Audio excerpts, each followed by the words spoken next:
ആരിഫായ ഒരു മഹാന്റെ മക്കാമിന്റെ ചാരത്ത് കണ്ടിട്ട് ചിരിയും കളിയും തമാശയും ഫോണും കളിച്ചുകൊണ്ടിരിക്കുന്ന എന്റെ പ്രിയപ്പെട്ടവരോട് മക്കളെ ഖബറെന്ന് പറഞ്ഞാൽ എന്തെന്നറിയോ?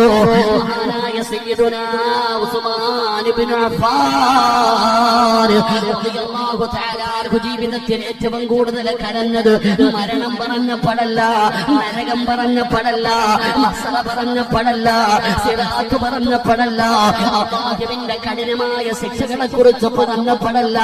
ഉസ്മാൻ തങ്ങളുടെ താടിരോമങ്ങളെ നനയുന്ന രീതിയിൽ കണ്ണീര് ഒലിപ്പിച്ച സമയമേതെന്നറിയോ?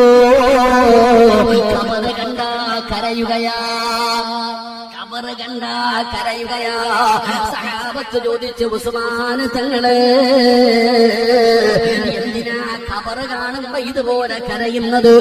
നരകം പറയുമ്പോ നിങ്ങൾ എത്ര കരയാറില്ലല്ലോ, ഹിസാബിനെ കുറിച്ച് പറയുമ്പോ ഇത്രയും കരയാറില്ലല്ലോ, എന്തുകൊണ്ടാണ് ഖബറിനെ കുറിച്ച് പറയുമ്പോ ഇത്രയും കരയുന്നതെന്ന് ചോദിച്ചപ്പോ ഉസ്മാൻ തങ്ങൾ പറഞ്ഞ മറുപടി എന്തെന്നറിയോ? അൽ ഖബറു അവ്വലു മൻസിലിൻ മിൻ മനാസിലിൽ ആഖിറ. ഉസ്മാനങ്ങൾ പറഞ്ഞ മറുപടി എന്തെന്നറിയോ? ചെറുപ്പക്കാരാ, കരയണമടാ പൊന്നുമോനെ, ഖബർ കണ്ടാ കരയണം.